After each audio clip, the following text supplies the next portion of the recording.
Hi, hello viewers. Welcome to NTV. This is Tarak. This video is brought to you by Parampara, Flavors of India, Pure Veg Restaurant, Abits and Banjara Hills. ఇప్పుడు ఇద్దరు మేల్స్తో పోరాడి గెలిచింది కదా 200 seconds. దాని తర్వాత ఆనందం వచ్చింది. భయమే లేదా మీకు? ఏంది నువ్వు సారీ చెప్పిన రోజు ఒక్క రోజైనా చూపు. ఏంటి పొరపాటు ఇప్పుడు అని కొట్టుకుంటారండి మళ్ళీ? ఉంటే ఉండే అలా ఉండే.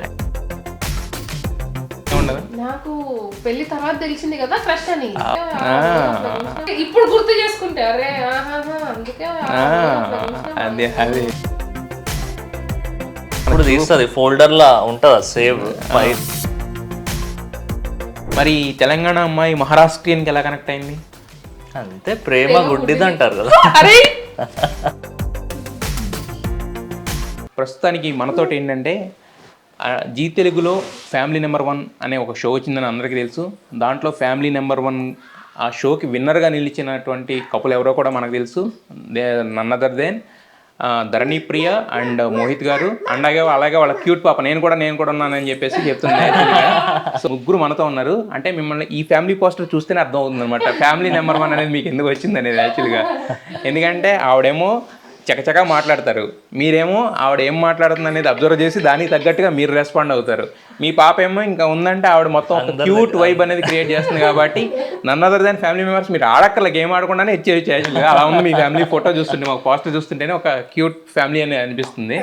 సో ఫస్ట్ ఆఫ్ ఆల్ అంటే ఇంత పెద్ద ప్రెస్టీజియస్ గేమ్ షోలో పార్టిసిపేట్ చేయడం, అంతమంది సెలబ్రిటీ జంటలతో పాటు పాల్గొని దాదాపు ఒక 20 ఎపిసోడ్స్ పాటు మీరు అంటే మీ అదే పోటీ స్పిరిట్ని కంటిన్యూ చేస్తూ ఒక టైటిల్ గెలవడం అనేది, అంటే విన్నింగ్ లూజింగ్ అనేది ఏ గేమ్లో అయినా కామన్. బట్ కాకపోతే ఆ గెలుపు అనే మాట కిక్ వేరు ఉంటుంది యాక్చువల్గా. ఆ ట్రోఫీ అనేది మనకు కనిపిస్తుంది కానీ బట్ ఆ కిక్ అనేది మాత్రం మనకు కనిపించదు. బట్ కానీ ఒక ఊహించిన హై ఇస్తుంది కదా. సో ఫస్ట్ ఆఫ్ ఆల్ ఈ ఫ్యామిలీ నెంబర్ 1 ఈ షోకి విన్నర్ మీరు అని తెలిసినప్పుడు ఏంటి మీ ఫీల్? అంటే ట్రాఫీ మీరు అన్నట్టు ట్రాఫీ మనకు వస్తుందా లేదా అది కాకుండా పక్కన పెడితే మనం విన్ అయ్యాం అనేది వేరే చాలా లైక్ ఆ హ్యాపీనెస్ వేరే ఉండే. అంటే మాకు ఫినాలేకి ముందు అంటే మేబీ ఆడియన్స్ చూసే ఉంటారు కదా ఎపిసోడ్. మేము ఫినాలే అప్పటిదాకా ఫైనల్ రౌండ్ లేకుండే, దానికి బిఫోరే 3 కపుల్స్ కి మధ్యలో ఉండే అనమాట ఒక గేమ్. సో ఆ గేమ్ అప్పుడు నేను ఇద్దరు మేల్స్ తోనే, అంటే ఇద్దరు హస్బెండ్ ఎవరైతే ఉన్నారో సెమీఫైనల్లో వాళ్ళిద్దరితో పాటు కలిపి నేను పోటీ చేశాను అనమాట. సో అప్పుడే ఎప్పుడైతే అసలు అది విన్నింగ్ కదా, దాని నెక్స్ట్ రౌండ్ ఒకటి దాని తర్వాత మేము 2 గేమ్స్ ఆడాము. This was the first game. అది ఎప్పుడైతే విన్ అయినామో అప్పుడే అసలు విన్ అనేది ఎప్పుడైతే అంటే ఫినాలే ఎపిసోడ్ విన్ ఎప్పుడైతే వినబడ్డదో ఇంకా మేము అక్కడికే ఆగలేదు. నేను ఒక హైట్ నుంచి ఆయన మీదికి జంప్ చేయడము, అరే మనం ఇది అంటే మనం నెక్స్ట్ రౌండ్కి వెళ్తున్నాం. నేను ఇట్లా ఇప్పుడు కొన్ని మనం చూస్తాం కదా అని ఇట్లా సీరియస్గా చూపిస్తారు కదా, అట్లుండే నేను సడన్ గా ఇట్లా రోప్ వదిలేస్తా, ఆ కప్స్ అన్ని కింద పడిపోతాయి, ఎవరైనా చూస్తే వీళ్ళు ఓడిపోయారేమో అనుకుంటారు. కానీ గెలిచారు మీరు యాక్చువల్లీ. అంటే సెమీఫైనల్ రౌండ్ చాలా టఫ్ ఉండే. అంటే ఒక ఆల్మోస్ట్ ఒక 20-25 kgs అవతల బరువు ఉంటుంది, ఒక చేతితో పట్టుకోవాలి, ఒక రోప్ ఉంటుంది. సో అది కదలకుండా ఆల్మోస్ట్ 200 seconds ఏమో పట్టుకోవాలి. అటువైపు ఇద్దరు కంటెస్టెంట్స్ ఏమో మేల్స్ ఉన్నారు, దీని ఒకటే ఫీమేల్. మేబీ చాలా అంటే నాకేమో ఆ రోజు చాలా పెయిన్ ఉండే షోల్డర్. సో నేనైతే పట్టుకోలేను, నువ్వే పట్టుకోవాలి, పట్టుకుంటావు అంటే నేను పట్టుకుంటా అన్నది. సో ఆ గేమ్ విన్ అవుతేనే మేము అసలు హ్యాపీ అయిపోయినా. ఓకే ఇక నెక్స్ట్ రౌండ్ చూసుకుందాం విన్ అదంతా ఆలోచించలేదు. ఆ రౌండ్ అయిపోయింది, ఒక హై వచ్చింది. మేము అక్కడికి అంటే మేబీ మేము ఎప్పుడు కూడా family number 1 show, this is the first show where you don't have any elimination. మనకు ఎన్నో రియాలిటీ షోస్ ఉన్నాయి, కాంట్రోవర్సీస్ లేవు, ఎలిమినేషన్ లేదు, మరీ టఫ్ గేమ్స్ అంటూ ఉండదు. ఇది ఏంటంటే మేము ఫ్యామిలీ నెంబర్ 1 షూట్ ఉంది నెక్స్ట్ డే అంటే మేము ఒక మంచి వైబ్ తో వెళ్తాం. అది ఇంతమంది 7 టెన్షన్ ఉండదు ఫస్ట్ ఆఫ్ ఆల్. ఎందుకంటే ఎలిమినేషన్ అని ఉంటే మీరు అన్నట్టు ఒక స్ట్రెస్ ఉంటుంది మైండ్ లో. అలాంటిది ఏం లేకుండా ఈ రోజు ఎలిమినేట్ అయిపోతాం. నేను నిజంగా చెప్తున్నా కదా, నేను ఫ్యామిలీ నెంబర్ 1 వచ్చినప్పటి ఎప్పుడైతే షూట్ స్టార్ట్ చేసినామో అప్పటి నుంచి మేము ఏ గేమ్ కూడా అంత సీరియస్ గా తీసుకున్నాం. కానీ లాస్ట్ లైక్ ఎప్పుడైతే ఫినాలే అని కాదు, అంటే దగ్గరలో ఎలా అయితే వెళ్తున్నామో అప్పటి నుంచి గేమ్ కూడా కొంచెం టఫ్ గా మారిపోయాయి Yes, yes. Obviously. And semi-final final definite గా టఫే ఉండే, నాకు తెలిసి డెఫినెట్ గా టఫ్. అయితే ఇప్పుడు ఇద్దరు మేల్స్ తో పోరాడి గెలిచింది కదా 200 seconds. దాని తర్వాత ఆనందం వచ్చింది, భయమే లేదా మీకు? నాకు భయం ఏం వేయలేదు, ఎందుకంటే తన అంటే see, ఈయన ఎట్లయితే నా గురించి ఏంటి? ఆయన కానీ వేరే రకంగా నేను అడిగింది వేరే యాక్చువల్గా. అది అవసరం లేదు, ఆ గేమ్ తో అవసరం లేదు. అందరు హస్బెండ్స్ కి అది ఉంటుంది ఆబ్వియస్ గా. భయపడతానే ఉంటాం అనమాట. అయితే మేము భార్య భర్తలు అనగానే మేము అసలు చాలా కూల్గా ఉంటాం, అసలు చాలా కొట్టుకోము తిట్టుకోము ఇలా అంటారు అంటే వాళ్ళు ఫేక్ చెప్తున్నారని అర్థం. అంతే. బట్ రియల్ లవ్ అనేది కానీ రియల్ అంటే వైఫ్ అండ్ హస్బెండ్ మధ్య వాళ్ళ మధ్య గుడ్ కెమిస్ట్రీ ఉండే అర్థం ఏంటంటే వాళ్ళ మధ్య అన్నీ ఉంటాయి, అలకలు ఉంటాయి, ఎన్ని ఉంటాయి. మరి మీ ఇద్దరిలో ఆవిడేమో ఒక సెలబ్రిటీ, మీరేమో ఒక సాఫ్ట్వేర్, చూడడానికి సాఫ్ట్గా ఉన్నారు కాబట్టి సాఫ్ట్వేర్ ప్లస్. సో గొడవ పడితే కనుక ఎవరు ముందు కాంప్రమైజ్ అవుతారు? అది మాకు అట్లా ఉండదు. మాకు ఏంటంటే ఫర్ ఎగ్జాంపుల్ మేము ఈరోజు గొడవ పడ్డాం, రూమ్ లోకి వెళ్ళాము అంటే ఆ గొడవని నెక్స్ట్ డేకి తీసుకెళ్ళొద్దు. You have to solve it. So you talk, నువ్వు మాట్లాడు. అంటే ఏదో నెక్స్ట్ డేకి తీసుకెళ్ళొద్దు అంటే అది అక్కడికి బ్రేక్ చేద్దామని కాదు. We have to SIT, we have to talk, మాట్లాడి సాల్వ్ చేసిన తర్వాతనే నిద్రపోవాలి. ఓకే. ఎందుకంటే ఒకవేళ మనం ఒక గొడవతో ఉన్నాము అంటే either it is male or female, మనం ప్రశాంతంగా పడుకోము. నువ్వు పడుకోకుండానే నీకు ఆల్రెడీ కొంచెం స్ట్రెస్ ఉంటుంది, దాన్ని నువ్వు నెక్స్ట్ డేకి తీసుకెళ్తే ఆ నిద్ర లేని స్ట్రెస్ ఒకటి, ఆ గొడవ ఒకటి, హస్బెండ్ మీద రిప్లేస్, ఇవన్నీ కలిపి మళ్ళా ఆ నెక్స్ట్ డే ఇంకా పెరుగుతుంది. సో మాదేంటంటే గొడవలు అవ్వవని నేను చెప్పను. నాకు ఇట్లా గొడవ అవ్వకుంటే మాకు బెచైన్ అవుతుంది. అరే మనం ఎన్ని రోజులు అవుతుందా లొల్లి పెట్టుకోక, ఒకసారి లొల్లి పెట్టుకుందాం, ఇట్లాంటి రోజులు కూడా ఉన్నాయి మాకు. ఎందుకంటే మాకు ఆమోద వల్ల కూడా అవుతాయి. నేను కొంచెం స్ట్రిక్ట్ మదర్ని, నేను ఫుల్ చిల్లు అంటే చిల్లు. ఫాదర్ కి డాటర్ కి మధ్య అది ఎప్పుడు ఉంటది అది. అట్లా అంటే నేను మా డాడీ చాలా భయపడుతుండే, మా నాన్న అంటే నాకు మస్తు భయం. ఇంకా జనరేషన్ టు జనరేషన్ అట్లా అంటే నేను అట్లా పెరిగిన కదా, సో అదే ఉంటది కదా దిమాగ్ లో. మా ఆయన ఫుల్ చిల్లు, నేను సీరియస్ అవుతాను. మా ఆయన ఒక్కొక్కసారి అంటాడు, నువ్వు అనవసరంగా దాని మీద నోరు లేపితే మంచిగా ఉండదు చెప్తున్నా అంటాడు. మాకు అక్కడ ఫస్ట్ కొంచెం స్టార్ట్ అవుతుంది, దాని తర్వాత కొంచెం కాన్వర్సేషన్ పెరుగుతుంది. ఇక దాని తర్వాత అరే అట్లా కాదురా ఇప్పుడు ఇట్లుంది అనేది ఒక మళ్ళీ సాఫ్ట్ మోడ్ లోకి వెళ్ళిపోతుంది. ఓకే, మీరు కూర్చుని మాట్లాడతారు, బట్ సారీ ఎవరు చెప్తారు ఎక్కువ సార్లు? మీకు ఏమనిపిస్తుంది? ఏమో సాఫ్ట్గా ఉన్నారు కాబట్టి మీరే చెప్తారు. అంతే కదా మరి. నాటకాలు ఏంది నువ్వు సారీ చెప్పిన రోజు ఒక్క రోజైనా చూపి. ఎందుకు లేవు ఏంటి పొరపాటు ఇప్పుడు ఆయన కొట్టుకుంటారండి మళ్ళీ? మాకు ప్రాక్టికల్ గా చెప్తారు అట్లా ఏం లేదు. ఇప్పుడు ఫర్ ఎగ్జాంపుల్ నేను 99:1 రేషియో 99 times మీరు చెప్తే ఒక్కసారి సరే కాంప్రమైజ్ అయ్యారు యాక్చువల్గా. అంటే దీంట్లో మీకు ఎక్కువ మార్క్స్ పడినాయి కదా, అక్కడ ఎన్ని మార్క్స్ పడినాయి, ఇక్కడ మాత్రం మీకు ఎక్కువ మార్క్స్ పడినాయి కదా యాక్చువల్గా. అంటే నెగిటివ్ సైడ్ కాబట్టి ఒప్పుకుంది. నేను సారీ చెప్తాను తెలుసు తనకు కూడా. మా గొడవలు అంతే ఉంటాయి. అంటే మేము ఫస్ట్ ఆఫ్ ఆల్ మాకు ఎన్ని గొడవలు అయినా నేను ఫస్ట్ మమ్మీ డాడీ దాకా వెళ్ళదు. కొందరు మొత్తం అవగానే ఫస్ట్ మొదలైపోతాయి. మాదేముంటదంటే మన గొడవలు మనకే తెలియాలి. ఇప్పుడు నేను మా మమ్మీ వాళ్ళకి చెప్పి మళ్ళీ వాళ్ళకి మోహిత్ పైన ఒక నెగిటివ్ వచ్చి మళ్ళీ నేను మా ఆయన కలిసిపోయి మా మమ్మీ వాళ్ళు అరే నా బిడ్డని ఇట్లా ఒక నెగిటివ్ దాంతో ఉంటారు. ఆ నెగిటివ్ తోని మోహిత్ ని చూడొద్దు. సో నాది ఇంటెన్షన్ అది ఉంటది. మాకు ఎన్ని లొల్లులైనా ఏమైనా సరే మెచ్యూర్డ్ వైఫ్ ఒక రకంగా అంతే కదా, అలా ఉండరు అందరూ. అందుకని ఒక మెచ్యూరిటీ ఉన్నారు. అంటే భాగవతం అంతా బయట పెట్టడం నాకు నచ్చదు. నాకు కొందరు అలా ఎటు పరిస్థితుల్లో అలా చేయకూడదు ఎవరైనా సరే, ఎందుకంటే దట్స్ నాట్ గుడ్. మా ఇద్దరు కూడా బాగుండదు, వాళ్ళకు కూడా బాగుండదు. మరి మీ ఇంటి తరపు వాళ్ళు ఎలా ఉంటారంటే కోడలని కానీ ఒక చిన్న నేనే మామ నేనే అత్త అన్నీ మీరేనా ఇంకా టోటల్గా? ఓకే, సో ఇంకా ప్రాబ్లమే లేదు. అంతే, అంత మొత్తం కంట్రోల్ అంతా మీ చేతిలో ఉంది కాబట్టి అట్లా నన్ను. బట్ అత్త మామ లైఫ్ లో ఉండాలి.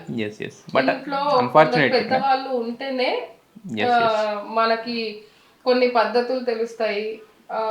ఇప్పుడు నేను అంటే నేను ఉండదు అంటలేదు, బట్ ఇక్కడ అన్ఫార్చునేట్ థింగ్ కాబట్టి మనం ఏం చేయలేము. I definitely miss them. నేను అమోద చిన్న ఉన్నప్పుడు కూడా ప్రతిదీ, ఇప్పుడు మమ్మీ వాళ్ళు కూడా ఇక్కడ వచ్చి ఉండలేరు. మమ్మీ ఉంది, మమ్మీ డాడీ ఉన్నారు చేశారు, బట్ వాళ్ళకు కూడా ఒక హౌస్ ఉంది, they have to go there. అంటే అంత ఫ్రీగా ఉండలేరు కూడా ఒక రకంగా చెప్పాలంటే. ఉంటారు కానీ బట్ ఎంతకాలం. సో అదొక్కటి ఉంది. బట్ నేను చాలా మిస్ అవుతుంది. నేను ఒక్కొక్కసారి అనేసారి ఎందుకు పోయినరో వదిలిపెట్టి ఉండొచ్చు కదా, నా గురించి అని ఆలోచన, ఇంత మంచి కోడలు దొరికింది ఎందుకు, ఇట్లా కూడా మా కన్వర్సేషన్స్ అందులో కూడా వెళ్తాయి. లైక్ అంటే ఏమైంది యాక్చువల్గా వాళ్ళు there they are no more. Okay, అదే అదే కదా, అదే అదే అంటే అంటే వెళ్ళిపోయారు అంటే వేరే అన్న థాట్ వచ్చింది, తెలియదు కదా. Yes yes yes. సో అంటే నేను బేసికల్లీ అంతే, నాకు నేను ఇట్లనే మాట్లాడతాను, నేను మా కాన్వర్సేషన్ లో అదే ఉంటది. మీరు అట్లా మాట్లాడితేనే బాగుంటది మాకు కూడా చూడడానికి, ఏదో అవునండి ఎస్ండి అంటే మాకు అది ఎందుకంటే మన నేచర్ ఏదైతే ఉందో అదే బయటకు వస్తే బాగుంటది ఎప్పుడు కూడా. సో నేను మా ఆయనతో అదే అంటారే, ఉండొచ్చు కదా, ఉండుంటే నాకు కూడా కొన్ని తెలుస్తుండే పద్ధతులు ఇంట్లో పెద్దవాళ్ళు. కానీ నిజంగా చెప్తున్నాను కదా, ఎవరు నమ్మినా నమ్మకపోయినా టాంట్ చేసినా సరే ఇంట్లో పెద్దవాళ్ళు ఉండాలి. ఒక పెద్ద తల ఉంటేనే ఇల్లు ఇల్లు. అంటే ఉన్న వాళ్ళకు వద్దనుకుంటారు, లేని వాళ్ళకి కావాల్సి ఆ వాల్యూ అనేది అర్థం అవుతుంది. ఏదైనా దీనికి కూడా ఎట్లా అంటే వాళ్ళు ఉండి నడిపియాలి. ఇప్పుడు ఒక ఇంట్లోనే ఉండాలి అని నేను అనను, బట్ ఒక మనకు అంటే at the end of the day ఒక షేర్ చేసుకోవడానికి అయితే ఒకళ్ళు ఉండాలి. సో ఇప్పుడు ఫర్ ఎగ్జాంపుల్ ఏదైనా ఫెస్టివల్ వచ్చింది, ఇక్కడ వాళ్ళు లేకుండా కాల్ చేసి ఇది ఉంది మన పద్ధతి, ఇలా చేసుకోవాలి, ఇది ఒకటి ఉంటది కదా, అది మిస్ అవుతుంది. అయితే ఇప్పుడు ఈ షోలో చేశారు కదా, దీనికేమో రవి అండ్ రోహిణి. అంటే రోహిణి ఎలా ఉంటుందో మామూలు చెప్పక్కర్లేదు, అసలు ఆమె ఏమన్నా కూడా దానికి కామెడీ చేస్తుంది. ఇంకా రవి ఉన్నాడంటే ఇంకా దానికి ఆజ్యం పోసినట్టు ఉంటుంది కదా. మరి సో మీరు ఈ షో పరంగా మీకున్న బెస్ట్ మెమరీ అంటే ఏం చెప్తారు రవి రోహిణి తోటి? రవి నాకు తెలిసి ఐ థింక్ ఫైనల్కి ఒక రౌండ్ ముందు అనుకుంటా రవి కొంచెం లేట్ రావడం జరిగింది. అయితే ఈ షోకి నేనే కింగ్ నేనే క్వీన్ అని రోహిణి అంటా ఉంటది. తర్వాత మధ్యలో సడన్ గా లైక్ ఎంట్రీ వస్తుంది, రవి ఎంట్రీ ఇవ్వంగానే మేమందరం కంప్లైంట్ చేస్తుండే, రోహిణి ఇలా చేసింది, నువ్వు ఇలా చేసావంట, నువ్వు తొక్కేసావంట. అంటే మేమంతా చెప్పిన దానికి రోహిణిది ఏదైతే రియాక్షన్ ఉండదో దట్ వాస్ రియల్లీ ఫెంటాస్టిక్. చాలా బాగుంది. రవి గురించి చెప్పాలంటే ఒకటి సర్ప్రైజ్ థీమ్ ఉండే, సర్ప్రైజ్ థీమ్ అప్పుడు Ravi almost he was saying ఒక 10 days ఏమో అవుతుండే, టైట్ షెడ్యూల్ ఉండే. రవి ఇంటికి షూట్స్ తో బిజీ ఉండే, ఇంటికి వచ్చేసరికి వాళ్ళ పాప పడుకొని ఉంటుండే. సో ఇట్లా ఇది ఒక సిచ్యువేషన్. ఇంకా ఈ రోజు ఈ షూట్ అయిపోతే ఒక 2-3 days బ్రేక్ ఉంది, ఇంకా రేపు పాపతో ఎంజాయ్ చేయాలి అని మాతో నార్మల్ గా అంటుండే. అండ్ సడన్లీ ఆ సర్ప్రైజ్ థీమ్ లో వాళ్ళ ఫ్యామిలీనే సర్ప్రైజ్ చేశారు అనమాట మాన్సూన్ టైమ్స్. సో అప్పుడు రవి కంట్లో నుంచి దట్ ఒక 2-3 drops పడడము ఒక ప్యూర్ లవ్, ఫాదర్లీ లవ్. అది రవి గురించి అయితే అది. అండ్ రవి ఎప్పుడు కూడా నేను ఒక యాంకర్ ని అంటే ఐఎమ్ నోన్, ఆ పొగలు ఎప్పుడు మేము ఎప్పుడు చూడలేదు. అండ్ రోహిణి నాకు రంగస్థలం నుంచే తెలుసు. అండ్ రోహిణి ఆమె అసలు అంటే ఆమె మీద ఏం జోక్ వేసినా కూడా తీసుకుంటది, కానీ అసలు ఎక్కడ కూడా రియల్ వర్సెస్ రియల్ అనే ఎపిసోడ్ లో అసలు రోహిణి పర్ఫార్మెన్స్ చూడాలి. బాబా మేమైతే నేను ఆ రోజు మేము ఆడింది ఏం లేదు, అంటే నేను ఏం ఎంజాయ్ చేయడం అదే లేదు. ఇట్లా కూర్చున్నాము, that was the 3rd episode, that was the first day 3 episodes shoot అని అన్నారు. లాస్ట్ ఎపిసోడ్ అప్పుడు మేమంతా ఎగ్జాస్ట్ అయిపోయింది కూర్చొని, అంటే అన్ని లైట్స్ మధ్యలో మనం డ్రైన్ అయిపోతాం తెలియకుండా, మేమంతా డల్లుగా ఉన్నాము. ఇంకా రోహిణి ఆ రోజు ఎత్తింది కదా రామా, మేము ఎట్లా నవ్వినామంటే నాకు నవ్వి దగ్గొచ్చింది. అప్పుడు ఇప్పుడేమో నీళ్లు పడక దగ్గొచ్చింది, కానీ అప్పుడు నవ్వి ఇట్లా ఇంకా కూర్చొని నవ్వి మనం నవ్వడం అనేది ఇంకా ఎక్కువ స్ట్రెయిన్ బేసిక్ గా ఆ రోజు అయితే అట్లనే. బట్ నేను దానికి ఎన్నిసార్లు చెప్పుకుంటాను, that was the best.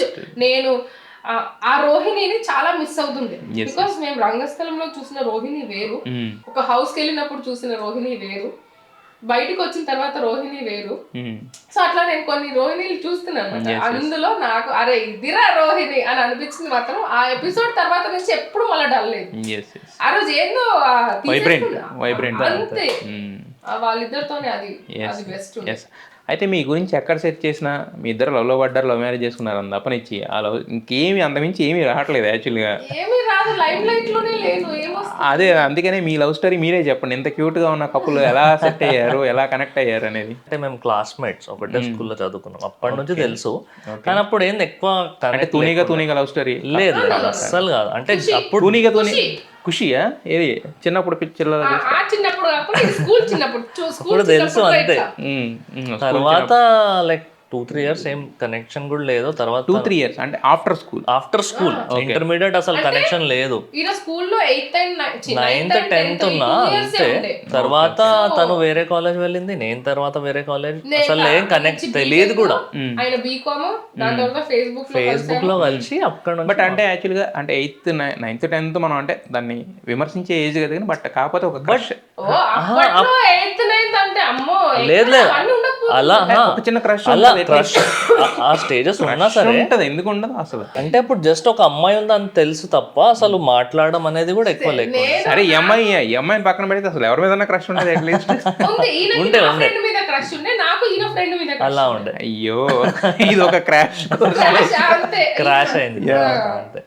Okay, తర్వాత డిగ్రీలో వచ్చాక ఫేస్బుక్ లో కలిసి అలా లైక్ ఫ్రెండ్స్ అన్నట్టు, అంటే ఆబ్వియస్లీ స్కూల్ ఫ్రెండ్సే కాబట్టి అప్పుడు కలవడం అనేది అయింది. అంటే మగాళ్ళ హృదయం చాలా విశాలమైంది కాబట్టి మీ ఫ్రెండ్ మీద క్రష్ ఉందన్నా కూడా మనకి ఇంట్రెస్ట్ ఉంది. బట్ కానీ లేడీస్ చాలా పొసెసివ్ యాక్చువల్గా. క్రష్ స్కూల్ వరకే ఉండే, తర్వాత క్రష్ అయిపోయింది. అయినా ఎక్స్టెండ్ అవ్వలేదు. క్రష్ ఎక్స్టెండ్ అవ్వకపోయినా అంటే ఒక పొసెసివ్నెస్ ఉన్నప్పుడు తర్వాత ఇప్పుడే నేర్పిస్తుంటా. అప్పుడు ఆ రోజుల్లో అలా ఏమి ఉండదు. నాకు పెళ్లి తర్వాత తెలిసింది కదా క్రష్ అని. అబ్బా అది మ్యాటర్, లేదంటే మామూలుగా ఉండేది కాదు కదా అసలు. ఒకసారి మేము ఈ తిన క్రష్ ఎవరైతే అమ్మాయి ఉందో ఆ అమ్మాయి వాళ్ళ ఇంటికి మేము అందరం వెళ్ళాం అనమాట. అంటే నా ఫ్రెండ్స్ నుంచి నేను వచ్చిన, వీళ్ళు ఫ్రెండ్స్ యాదైనా తుజే. సో మేము అట్లా వెళ్ళినప్పుడు ఆ అమ్మాయి, I don't say she is my best friend, but she was a very good friend of my. So అప్పుడు నాకు కొన్ని ఈయన చూపులు, మాట్లాడడం, ట్రై చేయడం అలా అర్థమైంది. అట్లాంటివి ఇప్పుడు గుర్తు చేసుకుంటే అరే అందుకే అది. సో అందుకని మనం తీస్తుంది ఫోల్డర్ లా ఉంటది సేవ్ ఫైల్ తీసి ఇప్పుడు ఇంక మొత్తం టోటల్ గా దొరికిపోయారు అనమాట. మాడేకర్ అంటే ధరణి ప్రియ మోహిత్ అనేది అయితే నాకే వచ్చింది కాబట్టి మాడేకర్ అంటే ఆయన మరాఠా, మహారాష్ట్రియన్ కదా. మరి తెలంగాణ అమ్మాయి మహారాష్ట్రియన్కి ఎలా కనెక్ట్ అయింది? అంతే, ప్రేమ గుడ్డిది అంటారు కదా. భలే చెప్పారు ఇద్దరు కూడా, కానీ దానికి దీనికి సంబంధం లేదు. అంటే లాంగ్వేజ్ తో ఏముంది, ఇప్పుడు మేము మాట్లాడేది హిందీ నార్మల్ గా మాట్లాడుతాం, సో అలా కనెక్ట్ అయిపోయింది. సో అందుకే హిందీ బాగా వచ్చు అనమాట మీకు. మా స్కూల్లో most of the students north Indians ఉంటుండే, సో అందరు హిందీ. ఏ తెలుగు అబ్బాయి అమ్మాయి ఉన్నా సరే వాళ్ళకి హిందీ రావాల్సిందే, ఇంకా వస్తుంది ఆటోమేటిక్ గా. Okay okay. సో అలా హిందీలో స్కూల్ నుంచి హిందీ. అదే అయితే అప్పుడు అలా స్కూల్ నుంచి విడిపోయారు, ఆ తర్వాత ఎవరి దారిలో వాళ్ళు చూసుకున్నారు కెరీర్స్ అని. మళ్ళీ రీయూనియన్ ఫేస్బుక్, బీటెక్. తను బీటెక్ లో ఉంది, నేను డిగ్రీలో ఉన్నా. అంటే మీరు ఎక్కడ ఉన్నారు, ఆవిడ ఎక్కడ ఉంది అప్పుడు? హైదరాబాద్ ఇద్దరిది. నేను పుట్టింది పెరిగింది అంతా హైదరాబాద్. అంటే అప్పటికి అంటే ఇద్దరు అంటే ఒకే కాలనీ అలా తెలుసా? లేదు, చాలా దూరం, సంబంధమే లేదు. ఫేస్బుక్ లో మీరు బ్రౌజ్ చేస్తుంటే ఫేస్బుక్ లో తిను నాకు రిక్వెస్ట్ పంపిస్తే సైడ్ కి వస్తుంటాయి రికమెండేషన్స్. అందులో ఒక గ్రీన్ షర్ట్ లో ఒక ఫోటో, ఎక్కడ దిగిందో వైజాగ్ లో దిగిన ఫోటో. పిల్లగాడు నేను బక్కగా ఇంత నెత్తి, పిల్లగాడిని ఎక్కడో చూసినట్టుంది లేదనుకున్నా. అరే ఈయన మన స్కూల్ కదా అని యాడ్ రిక్వెస్ట్ పెట్టిన. అప్పుడు యాక్సెప్ట్ చేసుకున్నాక అని అట్లా కాన్వర్సేషన్ స్టార్ట్ అయినాయి. దాని తర్వాత ఆయన దగ్గర అప్పటికి ఫోన్ లేదు, చిన్న ఫోన్. సో మనం కాన్వర్సేషన్స్ ఎప్పుడున్నా సరే ఆయన బయటికి వచ్చి లాగిన్ అవుతే అప్పుడు ఫేస్బుక్ లో మాట్లాడుకునేటోళ్ళు. దాని తర్వాత ఇంకా అది కలవడం, ముచ్చట పెట్టుకోవడం, మా ఇంటికి రావడం, మా పేరెంట్స్ తో మాట్లాడడం, అంటే normal as a friend. So అప్పుడు అక్క పెళ్లి ఉండడం, ఒక ఫ్యామిలీ పర్సన్ లాగానే. మధ్యలో మా డాడీ నేను దత్తకు తీసుకుంటా నిన్ను అనడం, అప్పుడు నా గుండె పగిలిపోవడం ఆల్మోస్ట్ ఇవన్నీ ఉండే. నేను వెళ్తే మా నాన్న ఇట్లా మాట్లాడుతున్నాను, నువ్వు ఇంటికి రాకపోయి ఏంది అంతా కాకుండా అన్నాన్ని పిలవాల్సి వస్తుందా ఏంటి? అప్పటికే ఆల్రెడీ ఓకే అయిపోయింది, మీ ఇద్దరులో కన్ఫర్మ్ చేసుకున్నారు ఇద్దరు. తర్వాత ఇంకా రెగ్యులర్ గా ఇంటికి రావడం. Okay okay. మాకు ఎట్లా అంటే మేము ఎక్కడికైనా వెళ్ళినా సరే మోహిత్ మాతో జాయిన్ అవుతుండే అనమాట. Okay okay. అప్పుడు ఇంట్లో వాళ్ళకి అనుమానం రాలేదా? ఎప్పుడు కూడా ఎప్పుడు రాలేదు. అమ్మాయి మరీ ఓవర్ గా రాసుకొని పూసుకొని అట్లా ఉండకపోతుండే. అంటే we used to be very professional. Okay okay. రహస్య ప్రేమికులు బేసిక్ గా, ప్రొఫెషనల్ కాదు, సీక్రెట్ లవర్స్ కాకుండా. అంటే ఎప్పుడు కూడా అమ్మ నాన్న ఉన్నప్పుడు అరే మనం we are in a relationship అని ఉండకపోతుండే. ఒక ఫ్యామిలీ ఫ్రెండ్ అంటే మేము ఎక్కువ మనం ప్రేమికులము అని కాకుండా ఫ్రెండ్స్.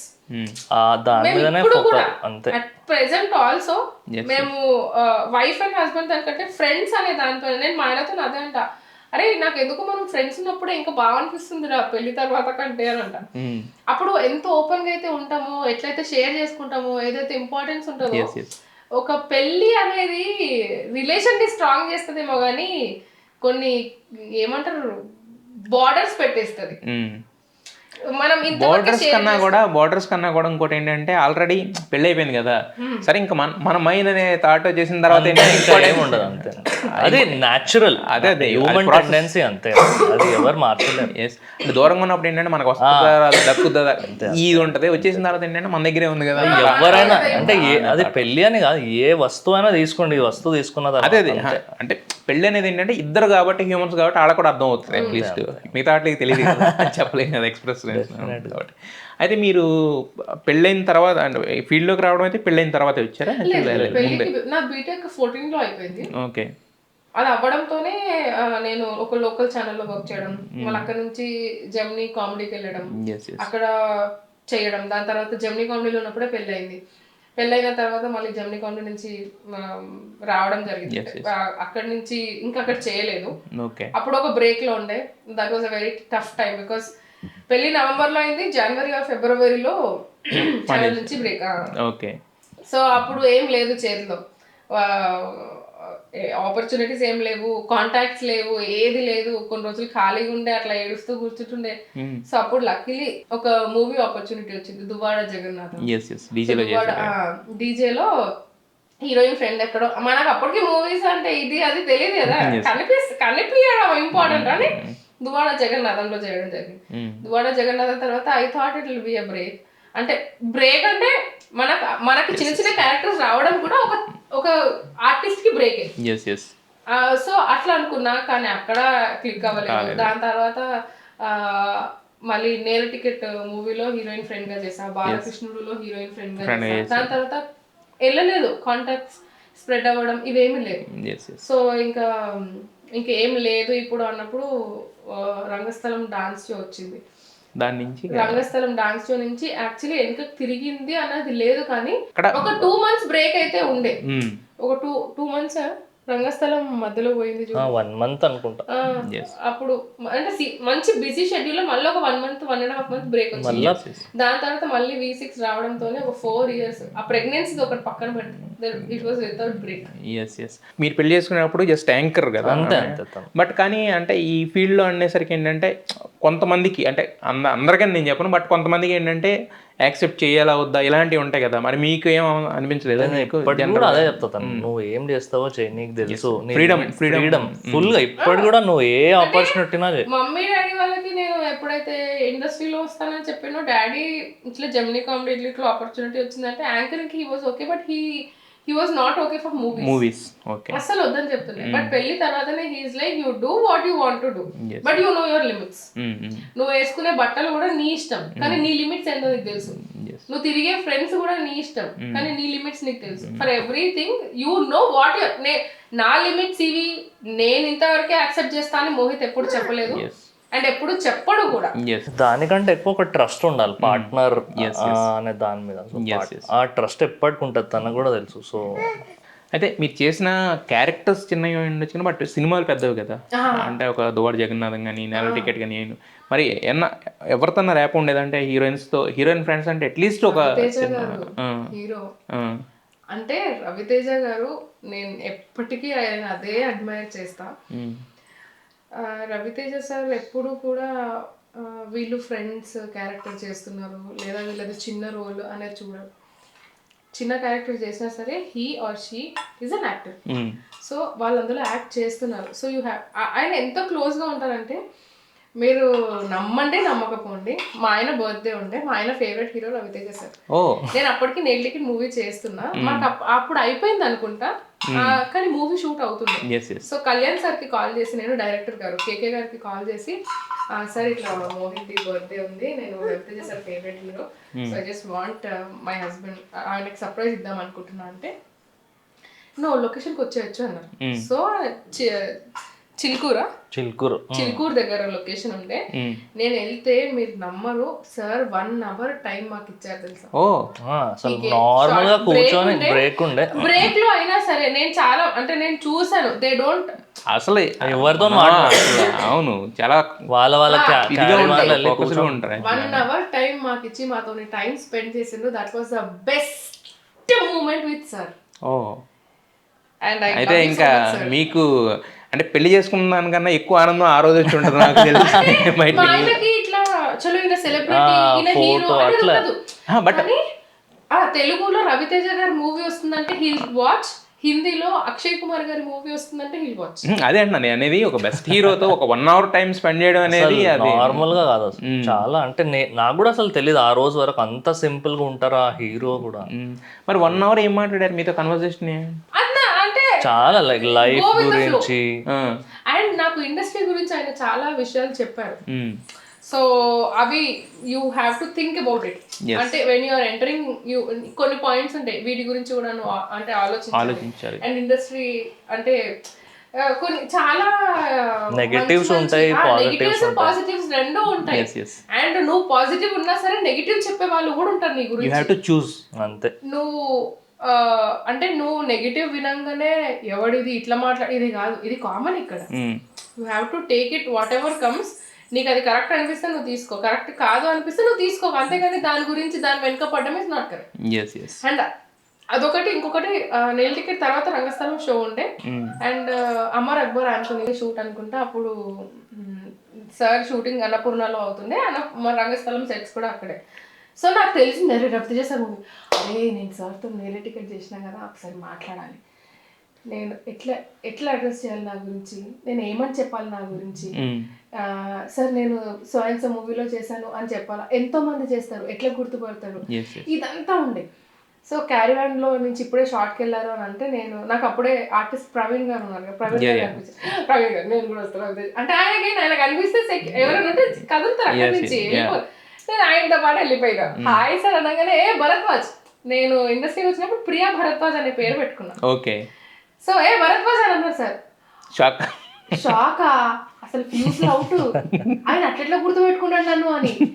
దాని తర్వాత అక్కడ కూడా he gave 15 to 20 minutes. He spoke to us. Super. He's such a sweetheart. నేను అంటే ఏమో ఫ్యూచర్లో మూవీస్ మళ్ళీ మనకు ఆపర్చునిటీ బట్టి ఉంటుంది, మన క్యారెక్టర్ని బట్టి ఉంటుంది. చేస్తానో చేయనో తెలియదు కానీ అంటే ఆపర్చునిటీ వస్తే డెఫినెట్లీ చేస్తా. గట్టిగా అనుకోండి అయిపోతుంది. గట్టిగానే అనుకున్నా అండి ఆయన అవుతుంది. సో అది నేను ఫ్యూచర్లో చేసిన మూవీస్ చేయకపోయినా ఎప్పటికైనా సరే ఆయన అది గుర్తు పెట్టుకోడు. ఆయన అతను ఏమన్నా తెలుసా సార్, నేను చాలా మీ దగ్గరకు రావాలంటే చాలా భయపడ్డాను సార్, మళ్ళీ నన్ను సెక్యూరిటీ అవుతున్నాడు అమ్మా అని అంటారేమో. ఎందుకంత నువ్వు వచ్చినప్పుడు నువ్వు you can come to me bindaas, నిన్ను ఎవరు ఆపరు. నువ్వు సార్ నేను సార్కి తెలుసు అని నీ పేరు చెప్పి నువ్వు వచ్చేసాయి, నేను ఎవరు ఆపరు. మరి అయితే ఇది దుబాడు జగన్నాథం చేసినప్పుడు కూడా మరి ఆల్రెడీ అల్లు అర్జున్ గారి దగ్గర నుంచి చూసుంటారు, పూజా హెగ్డే కాంబినేషన్. అందులో బెస్ట్ ఏంటంటే నా ఫస్ట్ డైలాగ్, అల్లు అర్జున్ గారు ఇక్కడ ఉంటారు, పూజా హెగ్డే ఉంటుంది. సో మేము ఇక్కడ అల్లు అర్జున్కి సెటైరికల్ గా ఒక డైలాగ్ ఉంటుంది. సో ఆ డైలాగ్ చెప్తా అనమాట. అండ్ అది నాకు తెలిసి అంటే అప్పటికి మనకి సింగిల్ టేక్లు డబుల్ టేక్లు ఇవన్నీ తెలియదు, మనకి ఎవరో అందిస్తారులే మనం చెప్పొచ్చు అని ఉంటుంది ప్రాంప్టింగ్. అంటే ఒక చిన్న డైలాగ్ కూడా నీకు ప్రాంప్టింగ్ అవసరమా అనేది ఒకటి. సో అట్లా అని ఒక 2 takes ఏమో అయింది. మనకి ఫస్ట్ టేక్ పోయిందనగానే తెలియని భయము, లేదు ఇట్లా చేయొద్దు హీరోల ముందు మన పరువు అవుతుంది అని ఉండే. అండ్ ఒక స్టెప్ వేసే ఆపర్చునిటీ, అల్లు అర్జున్ తోనే స్టెప్ వేసే ఆపర్చునిటీ వచ్చిందంటే సో అట్లా మెచ్చుకో పిల్లు అనే సాంగ్ ఒక స్టెప్ వేసే ఛాన్స్ వచ్చింది. ఆ స్టెప్ వేసిన తర్వాత హీ కాల్డ్ us. ఎవరైతే డాన్స్ చేసారో వాళ్ళని పిలిచి you did it very well, ఎందుకంటే మేము టేకులు తీసుకోలేదు. అంటే హీరో ఆయన డాన్స్ అంటే అల్లు అర్జున్ అని మనకు తెలుసు, వాళ్ళే టేకులు లేకుండా చేసినప్పుడు నువ్వు మిస్టేక్స్ చేయొద్దు. సో మీరు బాగా చేశారని he called and he gave compliment. అదొకటి. ఓకే, బాగా గుర్తుంది. ఇప్పుడైతే మరి ఏకంగా నేషనల్ అవార్డు అందుకున్నాడు అంటే 69 years of 70+ years of Telugu ఇండస్ట్రీలో లేనిదే అనుకున్నారు కదా. సో హీఈస్ అంటే అంటే అంటే కొందరు అట్లా ఉండిపోతారు అంతే. No one can replace them. Yes. మరి అయితే మీరు అంటే ఇక్కడ రియాలిటీ షోస్ చేస్తున్నారు ఇప్పుడు అంత బాగానే ఉంది, బట్ కాకపోతే అంటే ఒక లైఫ్లో గోల్ అనేది పెట్టుకుంటాం కదా, సో మరి ఆ గోల్ ఏంటి మీకు, దాని వైపు ప్రయాణం ఎంతవరకు వచ్చింది మీది? నాకు అంటే స్క్రీన్లో ఉండాలి అనేది ఫస్ట్. సో నేను బేసికలీ ఇప్పుడు పాప చిన్నగా ఉంది కాబట్టి నేను V6లోనే ఉండే. V6 తర్వాత ఒక అడుగు తీసుకున్నా అంటే దట్ ఈస్ ఫ్యామిలీ నెంబర్ 1 నాకు అక్కడ ట్రోఫీ వచ్చేసింది. అండ్ దీని తర్వాత నేను ఏమనుకున్నా అంటే ఓటీటీస్కి ట్రై చేస్తాను. ఓకే, ఐ గో కొందరు కాంటాక్ట్స్ ఫస్ట్ కాంటాక్ట్స్ ట్రై చేయాలి. ఓటీటీ ప్లాట్ఫామ్స్ అయినా సరే, వెబ్ సిరీస్ అయినా సరే. సీరియల్స్కి నాకు అంత ప్రిఫరబుల్ లేదు. ఎందుకు అంటే క్యారెక్టర్ స్టాండ్ ఉంటే నేను చేస్తా. అంటే నువ్వు ఏదైనా చేసేటప్పుడు నీకు 2 సాటిస్ఫాక్షన్ ఉండాలి, ఐదర్ ఒకటి పాకెట్ సాటిస్ఫాక్షన్ లేదా క్యారెక్టర్ సాటిస్ఫాక్షన్. సో నాకు ఇప్పుడు ప్రస్తుతానికి వర్క్ సాటిస్ఫాక్షన్ పైన ఉన్నా. పాప చిన్నగా ఉన్నప్పుడు పాకెట్ సాటిస్ఫాక్షన్ చూసుకున్నా. So now I want that work satisfaction. So ఆ వర్క్ సాటిస్ఫాక్షన్ వల్లనే ఇక్కడ అడుగు పెట్టిన. ఈ అడుగులో అయితే ఫలితం వచ్చింది. అంటే మీరు ఎక్కడికి వెళ్ళినా కూడా కప్పే, అంటే ఇక్కడైతే కప్పు కనపడుతుంది కానీ మిగతా అన్ని చోట్ల సక్సెసే కనపడుతుంది యాక్చువల్గా. ఎందుకంటే ఒక 3 years 4 years అంత ఫేమ్ తెచ్చుకొని మొత్తం ఎవరు వెళ్ళినా కూడా గుర్తుపట్టే అంత ఫేమ్ అంటే నార్మల్గా వచ్చేది కదా, ప్రతి యాంకర్గా రాదు యాక్చువల్గా. అదే ఇప్పుడు ఏదైతే సాధించిందో అది గెటప్ తోనే సాధించిన. నేను రాధా గెటప్ వేస్తే గుర్తుపడతాను. ఆ గెటప్ ది కాకుండా నాకుగా ధరణి ప్రియ అనే పేరుతోని మా అమ్మ నాన్న అంత ప్రేమగా పెట్టిన పేరుతోని నాకు గుర్తింపు. మరి ప్రియా భరద్వాజ్ ఎందుకైంది మధ్యలో ధరణి ప్రియ కాస్త? ఇది నేను ఎట్లా చెప్పాలి, నాకు ఎవరికైనా నేను ధరణి అనే పేరు చెప్తే ధరణియా అదేం పేరు అని అంటుండే. ఇప్పుడు ధరణి పోర్టల్ వచ్చింది కాబట్టి అందరికి ధరణి అని తెలుసు. అంతకుముందు ధరణి అనే పేరు జనాలకి పలకనికి కూడా కష్టం ఉంటుంది. ధరణియా ఇట్లా అంటుండే. సో నేను అప్పుడు ఇట్లా కాదు అని ప్రియా భరద్వాజ్ అని పెట్టుకున్నా. మా గోత్రం భరద్వాజ్ గోత్రం. సో ప్రియా భరద్వాజ్ అట్లా పెట్టుకున్నా. పెట్టుకున్న తర్వాత నేను ఒక షోకి వెళ్తే my cousin is Anasuya. So అట్లా కాదు. అయితే అక్క నన్ను ఏమన్నదంటే, కాదే అమ్మ నాన్న అంత ముద్దుగా ధరణి ప్రియ అనే పేరు పెడితే ప్రియా భరద్వాజ్ అని మార్చుకునే ధరణి అనే పేరు ఎందుకు వద్దనుకున్నావు, ఆ పక్కన పెట్టినావు అని అన్నది. నేను అన్నా నాకు ఇట్లా పలకనీకి అందరూ కష్టపడుతున్నారు అంటే అది నీకు అనవసరం. That is your name. అమ్మ నాన్న పెట్టిన పేరు, you have to respect that. So ఆ పేరు అట్లా ఉండాలి అన్నప్పుడు ఎప్పుడైతే అక్క చెప్పిందో, అండ్ దెన్ నా ఇన్స్టాగ్రామ్ ఫేస్బుక్ అన్ని ధరణి ప్రియ. ఓకే. సో దాని తర్వాత నుంచి అంటే అనసూయ అనగానే జనరల్గా ఏంటంటే బయట ఉండే పర్సెప్షన్ ఏంటంటే కొంచెం ఇదే అని అంటుంది, బట్ అంత పర్సనల్గా కూడా మాట్లాడతారా ఆమె? ఎవరు? అనసూయ. అరే మా చుట్టాలు కదా. Anasuya is my cousin. So మా మేనత్త కూతురు అనమాట. సో అట్లా అని అక్క త్రూ ఇండస్ట్రీకి రావడం అని కాదు. సో అంటే నేను వచ్చినప్పుడు కూడా I never asked for help. And అసలు చెప్పాలంటే నేల టికెట్ మూవీలో నేను అంత క్లోజ్ అవ్వడానికి రవితేజ సార్కి కానీ టీమ్కి కానీ రీజన్ ఇస్ అనసూయ అక్క. మేబీ నేను ఎప్పుడు కూడా అక్కకి ఆ విషయం చెప్పలేదు. ఎందుకంటే నేను ఒకసారి అక్కని కలిసినప్పుడు నేను ఇట్లా మూవీ చేస్తున్నా అని చెప్పిన. నేను ఎప్పుడన్నా ఏదైనా నెగిటివిటీ ఇండస్ట్రీ నుంచి ఎప్పుడైతే వింటానో I call her or else I text her. తను నాకు చెప్తుంది. So this is the way it is, this is how you have to be అది ఇది అని.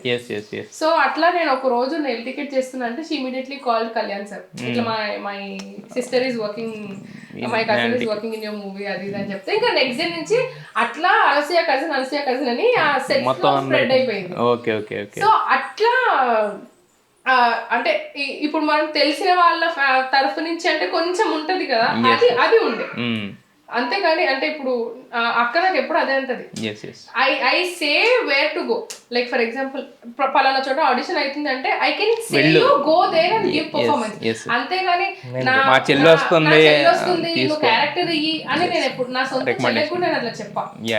ఇఫ్ దెర్ ఈస్ నువ్వు ఏదైనా అంటే మేబీ నాకు ఇంకా అట్లాంటి సిచ్యువేషన్ ఫేస్ చేయలేదు నేను, బట్ ఒకసారి అక్క అనగా విన్నా, if there is some opportunity I can tell you go there, but I cannot say that నువ్వు వెళ్ళు నా తరఫు నుంచి ఇచ్చేస్తారు అనేది కాదు, it is all you who have to perform. That is what. ఎందుకంటే ఆమె ఇండిపెండెంట్ గా వచ్చింది కాబట్టి ఇండిపెండెంట్ గా గెలుచుకోవాలి. అనసూయ అది ఫస్ట్ ఎంట్రీ, అందరూ చిన్న జూనియర్ ఆర్టిస్ట్ గా చేసింది ఎన్టీఆర్ మూవీలో అని అంటారు, but that is not true. ఇప్పుడు అది ఎట్లా అంటే ఒక కాలేజ్ లో షూట్ జరుగుతుంది, షూట్ జరిగినప్పుడు అక్కడ స్టూడెంట్స్ ని కూడా ఇన్వాల్వ్ చేసిండ్రు, అంతేగాని she's not junior artist. College background అందులో ఒక దగ్గర కనిపిస్తుంది అనమాట. సో అందరు ఏమనుకున్నారు అంటే అట్లా అనుకున్నారు, కానీ కాదు. సాక్షి నుంచి న్యూస్ మా మ్యూజిక్ తర్వాత వచ్చినట్టుంది, సాక్షి తర్వాత మా మ్యూజిక్. సో ఒక న్యూస్ ప్రెజెంటర్ కింద వచ్చి అక్కడ నుంచి ఇలా ఇటు తెలియదు కదా. అయితే మరి ఇప్పుడు మీరు ఇండస్ట్రీలో కాంటాక్ట్స్ పెంచుకోవాలి, ఓటీటీ కాంటాక్ట్స్ పెంచుకోవాలంటున్నారు. మీకు అనసూయ అనే ఒక కాంటాక్ట్ ఉంది కదా, ఆమె ద్వారా అంటే మీరు అవకాశాలు అడగక్కర్లేదు, బట్ కాంటాక్ట్స్ తీసుకోవచ్చు కదా అక్కడ నుంచి. ఫస్ట్ నేను ట్రై చేయండి, how can I go to that? నీకు ఫస్ట్ నువ్వు ట్రై ఏదైనా మనం ఫస్ట్ ప్రయత్నించి మనతో కాదు అంటే లేదు, మిగతా ఇండస్ట్రీస్ వేరు, సినిమా ఇండస్ట్రీ వేరు. నేను అనేది సరే, మనం ఇప్పుడు ఫస్ట్ నుంచి మనం జీరో నుంచి వచ్చాం కాబట్టి ఇప్పుడు కూడా మన ప్రయత్నం ఫస్ట్ చేసిన తర్వాత ఓకే ఇక్కడ ఏం అవ్వట్లేదు అంటే ఇఫ్ రిక్వైర్డ్ డెఫినెట్ గా షీ విల్. అంటే మామూలుగా మిగతా టైం కలుస్తుంటారు ఎప్పుడన్నా అప్పుడు, అంటే నార్మల్ గా అంటే family functions we know that she has a very busy schedule. So నేను వస్తా కలుస్తాను కాదు. రీసెంట్లీ వాళ్ళ ఏరియాలోకి వెళ్తే I pinged her, she spoke to me. నాకు ఎప్పుడైనా బయట కూడా అన్నయ్య కనిపిస్తారు, అన్నయ్య కనిపించినప్పుడు మేము మాట్లాడతాము, అట్లేం ఉండదు, గ్యాప్ అనేది ఏం లేదు. మాకు అనసూయ సెలబ్రిటీ కాదు, మీకు అక్క, మాకు అక్క అంతే. అక్క అని వదిన అన్నయ్య, బట్ నాకు చిన్నప్పటి నుంచి అనసూయ అని అక్క పిల్లలు. అనసూయ రిలేటివ్ మీకు? అనసూయ నాకు మేనత్త కూతురు అవుతుంది. అంటే వదిన అవుతుంది, కానీ మాకు చిన్నప్పటి నుంచి అట్లా వదిన అని పిలవడం అలవాటు లేదు, అక్క అనే అలవాటు. ఓకే అక్క అనే చిన్నప్పటి నుంచి అలవాటు. ఓకే. అయితే యాక్చువల్గా ఆవిడ మీద అంటే ఆవిడ మాట్లాడేవన్నీ కూడా ఏంటంటే స్ట్రైట్ ఫార్వర్డ్గా ఉంటాయి, బోల్డ్ మాట్లాడుతుంది కాబట్టి ఆవిడ అంటే ఈవెన్ యూఎస్ వెళ్ళి పాపం అక్కడ ఎంజాయ్ చేసి ఫోటోలు పెట్టినా కూడా దానికి కూడా నెగిటివ్ కామెంట్స్ వస్తుంటాయి కదా. మరి మీకు మీ ఫ్యామిలీ మెంబర్ కాబట్టి బయట నుంచి చూసే వాళ్ళకి ఎలా అనిపిస్తుంది అనేది వేరు. నేను మీ ఫ్యామిలీ మెంబర్ కాబట్టి మీకు ఎప్పుడైనా పెయిన్ అనిపిస్తుందా? ఎనీథింగ్ కామెంట్ చేస్తుంటారు ఆటోమేటిక్గా. డెఫినెట్లీ ఉంటది. నేను this is the first time I guess నేను అనసూయ కజిన్ అని నేను చెప్తున్నా. మాకు తెలియదు, ఎవరికి తెలియదు. బికాస్ ఇప్పుడు నేను చెప్పడం కూడా ఎందుకు జరిగిందంటే రవితేజ సార్ టాపిక్ వచ్చింది కాబట్టి. అదర్వైజ్ నేను ఎక్కడ కూడా నేను అనసూయ కజిన్ అని నేను చెప్పుకోను. అంటే మీరు ఫేమ్ తెచ్చుకోవాలన్నారు. నా క్వశ్చన్ ఏంటంటే బేసిక్ గా నాకు మీరు అర్థమైంది. సో నేను ఎప్పుడు కొందరు ఉంటారు వాళ్ళకి ఎప్పుడైతే తెలీదో వాళ్ళు నా దగ్గరకు వచ్చి అదేంటి అనసూయ అట్లా అట్లా అలా మీ దగ్గర అన్నది కూడా ఉంటుందా? నేనేంటంటే I have said few people that it is her life. ఇది చెప్పరు, నో వన్. నేను చెప్పా కజిన్ అని చెప్పా, I talk as a normal common man that అది తన లైఫ్ అబ్బా, she's leading her own life.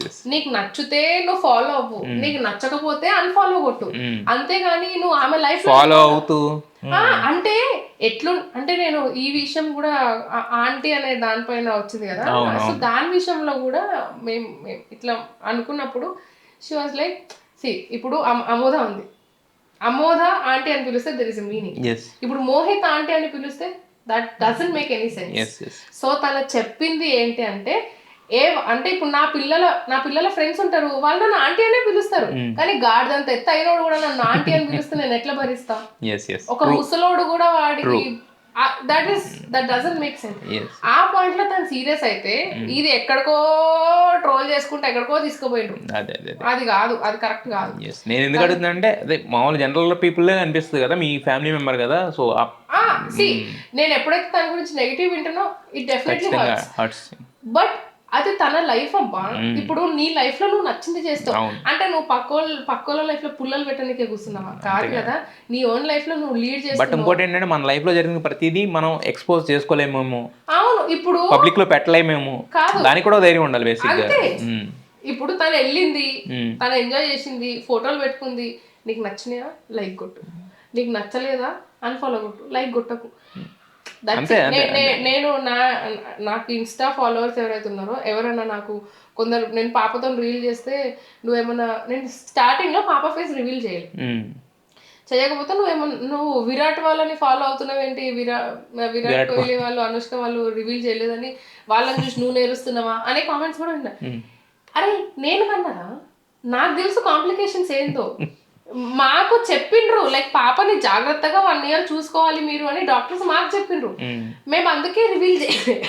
It is our decision, you are no one. నేను ఇన్ఫాక్ట్ ఇప్పుడు చాలా మంది ప్రెగ్నెన్సీది ప్రతి ఒక్క స్టోరీ ఎవ్రీ మంత్ షేర్ చేస్తారు. నేను ప్రెగ్నెంట్ అని నేను బ్రేక్ ఇచ్చిన, ఎందుకు ఇచ్చిన తెలియాలి కదా, నాకంటూ కొందరు ఫ్యాన్స్ ఉంటారు. నేను బ్రేక్ ఎందుకు ఇచ్చిన అది ప్రెగ్నెంట్ అని చెప్పడానికి కూడా మాకు టైం పట్టింది, ఎందుకంటే నాకు ప్రెగ్నెన్సీ ఎంతో కాంప్లికేషన్ ఉండే. ప్రెగ్నెన్సీ కంటిన్యూ అవుతుందా, వాళ్ళ మిస్క్యారేజ్ అవుతుందా అనేది ఉండే. నేను ప్రెగ్నెంట్ అని చెప్పిన తర్వాత పుసుకునే మన అయితే మళ్ళా అందుకే వాళ్ళు అప్పుడేమంటారు, అందుకే ఎగోడి పోస్టులు పెట్టొద్దు అనేది కూడా వాళ్ళే తానా వాళ్ళే అంటారు, తన వాళ్ళే అంటారు. సో అందుకనే మనము ఎదిగేది జనాల వల్లనే, దిగేది జనాల వల్ల. సో అందుకనే నేను అవన్నీ అంటే ఎవరైనా ఏమైనా చెప్పినా సరే I just like it is her life, she is leading her own life.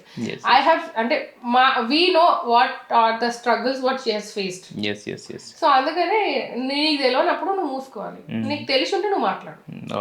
ఫ్యాక్టులు కూడా అందరూ కూడా ఫ్యాక్టులు యాజ్ ఇట్ ఈస్ గా చెప్పలేరు యాక్చువల్ గా, అది చెప్పడానికి కూడా ఒక ఇది కావాలి. లైక్ మనము భరద్వాజ్ అనే పేరులోనే ఉందేమో అదంతా కూడా. నేను చిన్నప్పటి నుంచి కూడా ఇంతే.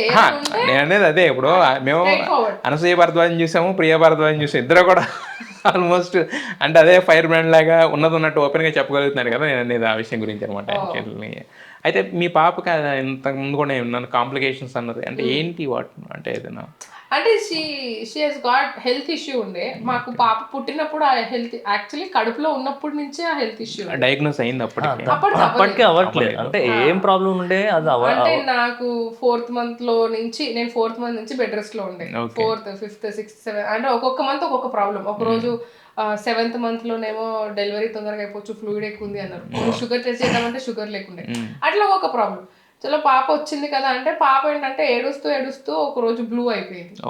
సో బ్లూ అయిపోయిన తర్వాత అంటే నేను జనరల్లీ చిన్నప్పటి నుంచి నేను మమ్మీ అంటుంటే విన్నా, ఊపిరి పట్టేయడం పిల్లలు, అందుకే ఎక్కువ ఏడిపించొద్దు పిల్లల్ని, వాళ్ళని డైవర్ట్ చేయాలి, ఈ ఊపిరి పట్టు నేను చూసిన. బట్ అమోద్ అది కొంచెం different case.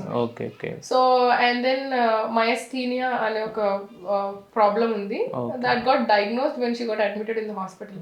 So almost that is India's first or second case అన్నమాట. చాలా రేర్. అంటే అమితాబ్ బచ్చన్ గారికి మయస్థీనియా ప్రాబ్లమే ఉంది. అడల్ట్స్ కి చాలా మందికి చాలా పిల్లలకి డయాగ్నోస్ అవ్వడం చాలా కష్టం, డయాగ్నోస్ చేయలేరు ఆ ఏజ్ లో. మేబీ ఈ ప్రాబ్లం కొందరు పిల్లలకు వచ్చి వాళ్ళు అంటే మాకు డాక్టర్ చెప్పింది ఏంటంటే తన కెరియర్ లోనే this is the first case ఒక బేబీకి మయస్థీనియా రావడం ఇన్ఫాంట్. సో ఈ ప్రాబ్లం వచ్చే చాలా మంది బేబీస్ చనిపోయి కూడా ఉంటారు, ఎందుకంటే డాక్టర్స్ కి తెలియదు అంటే డయాగ్నోస్ చెయ్యాలి అనేది కూడా లేదు. ఈయనేంటంటే అడ్డివారు గుడ్డి అంటాం కదా, అంటే చలో let's trial and method. So అట్లా ట్రై చేస్తే అది కూడా మైల్డ్ ఉంది. సో అమోదాది ఎట్లుండే అంటే మనము జనరల్లీ పెద్దవాళ్ళము ఒక 10 to 15 బ్రెత్ ఇన్ మినిట్ తీసుకుంటాం, పిల్లలు వచ్చేసి 40 to 50 తీసుకుంటారు. సో అట్లా అమోదాది 5కి వెళ్ళిపోయింది. తను ఓన్లీ ఒక 5 సార్లు ఒక 1 minute లో 5 times బ్రీత్ తీసుకునేది, మిగతా అంతా వెంటిలేషన్. మొత్తానికి అలా అయితే ఇప్పుడైతే మాత్రం చెప్పేదాకా తెలియదు ఒక ప్రాబ్లం. అవును, ఎవరు కూతురు ప్రియా భరద్వాజ్ కూతురు కదా, ఆ మాత్రం లేకుండా ఎలా ఉంటుంది యాక్చువల్గా. అంటే వాయిస్ ఏమో ఆయనది వచ్చింది, చలాకితనమేమో మీది వచ్చింది కాబట్టి అలా తిరుగుతుంది యాక్చువల్గా. సో అందుకే ఇప్పుడు మీతో ఎంతసేపు మాట్లాడినా ఇంకా 2 గంటలు మాట్లాడినా కూడా మాట్లాడుతూనే ఉండొచ్చేమో, అందుకే మీకు ఈ ఫ్యామిలీ నెంబర్ 1 ట్రోఫీ వచ్చింది. ప్రస్తుతానికి దీని గురించి కాబట్టి మీతో ఇంతసేపు అంటే తెలుసుకున్న కొద్దీ ఇంకా తెలుసుకోవాలనిపిస్తుంది. బట్ మనకున్న స్పేస్లో ఇప్పుడు వరకు ఏంటంటే మీరు తెలియని చాలా విషయాలు రివీల్ చేశారు. సో మరికొన్ని విషయాలు ఇంకొకసారి మాట్లాడదాం. ప్రస్తుతానికైతే మొత్తానికి ట్రోఫీ అయితే వచ్చింది. సో మీరు అంటే మీ లైఫ్లో మీరు క్లారిటీగా ఉన్నారంటే మీరు ఏం చేస్తున్నారు, మీరు ఏం చేయాలనుకుంటున్నారు అనేది ఒక క్లారిటీ ఉంది కాబట్టి సో మీరు కోరుకున్న ఏదైతే లైఫ్ ఉందో సెలబ్రిటీ లైఫ్ అనేది సో ఖచ్చితంగా దాన్ని రీచ్ అవ్వాలని కోరుకుంటున్నాము. సో ఈ ఫ్యామిలీ నెంబర్ 1 అనేది మీకు just first step of success అనుకోవచ్చు. అంతే. సో కాబట్టి ఆ ఫస్ట్ స్టెప్ కూడా చాలా ఇంపార్టెంట్. సక్సెస్ తో రావడం అనేది అదే స్టెప్ ఇది ఇచ్చింది. అది ఇచ్చింది. ప్లస్ మీ ఆయన కూడా సెలబ్రేటింగ్ చేశారు కాబట్టి నెక్స్ట్ ఇంకేదైనా షోకి వెళ్ళినా కూడా ఖచ్చితంగా మీరు గెలవాలని కోరుకుంటున్నాం. సో మనస్ఫూర్తిగా మీ ఇద్దరికి కూడా wish you all the best. గెలిచినందుకు కంగ్రాచులేషన్స్. అండ్ ఇందాక మీకు చెప్పాను కదా మీ ఫ్యామిలీ ఫోటో అనేది చూడడానికి అయితే చాలా క్యూట్ గా ఉంది. సో అది ఎప్పుడు అలా ఉండాలని చెప్పి ఇంకా మీరు మంచి సక్సెస్ మీరు కోరుకున్న సక్సెస్ మీకు రావాలని చెప్పి మనస్ఫూర్తిగా కోరుకుంటున్నాం. Wish you all the best. Thank you so much. Thank you NTV for coming and thank you Zee Telugu ఇంత మంచి ఆపర్చునిటీ ఇచ్చినందుకు. And thank you my dear husband, thank you my baby, everyone. అంటే మేబీ వీళ్ళ సపోర్ట్ లేకుంటే నేను అక్కడికి వెళ్ళేదాన్ని కాదు, ఆ ట్రోఫీ వచ్చేది కూడా కాదు. సో థ్యాంక్స్ టు ఎవ్రీవన్ ఇందులో ఇన్వాల్వ్ అయిన వాళ్ళందరికీ. Thank you so much.